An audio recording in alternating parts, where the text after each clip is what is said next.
O monte é asemade un universo mítico e simbólico sobre o que ao longo de centos de anos se foron tecendo historias, contos e lendas construídas polas xeracións de veciños que habitaron, traballaron e transitaron estas terras montesías.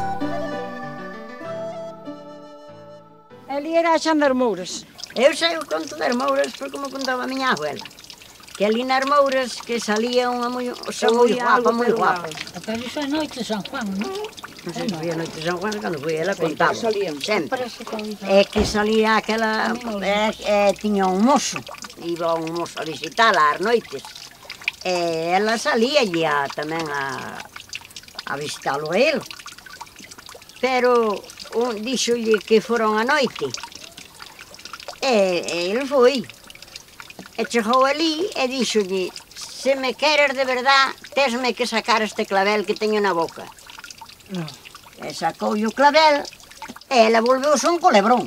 E o home escapou, non apareceu nunca máis. Dicían que antes os vellos, que unha familia que tiña moitos cartos, que era moi rico, tiña moito ouro e que tiña 3 fillas, e que as metera aí.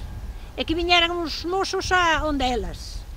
E unha que lle dixo: se me das un bico, que lle marchaba a maldición que tiña, va. E un doullo, pero o outro tomoulle medo porque viñan en feitura de culebra, disque, iso contaban os vellos. E un non escapou, tomoulle medo e escapou. E aquela que marchou para baixo é que está aí no fondo en feitura de culebra. Había que miralo. Había que levantar o outeiro. E chamamos sempre o outeiro da Moura. O outeiro das Mouras. Dicía a miña nai que aí, a mãe na ponta do Batán, Eu era embaixo no Batán, nas croas. que a miña nai saliulle vindo da escola, era unha rapaza, e saliulle, dicían que era unha serpiente que salía vestida dunha persona, e cun clavel na boca, e que lle dicía coa man, e miña nai contaba sempre, na ponta do Batán. E aquí que tamén, a defunta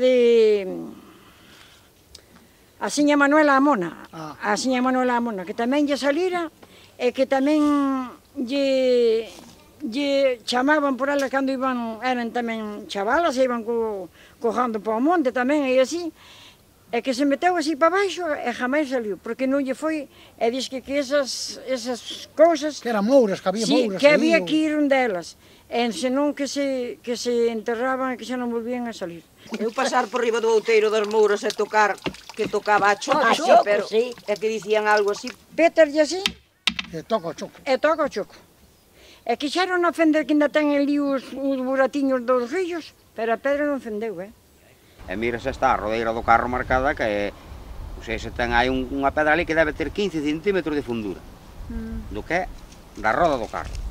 Sí. Está máis marcada nun lado que no outro pé, despois hai outro cacho marcado. Sin embargo, encima do outeiro que sempre pasaron os carros, E nunca marcaron nada. e non está marcada o que é absolutamente nada. Nesa pedra fixeron unha prueba, porque non sei, me acorda quen foi que fixo unha prueba, dixo, pois esa pedra partímola nos tal, foron curujillos e non foron capaces.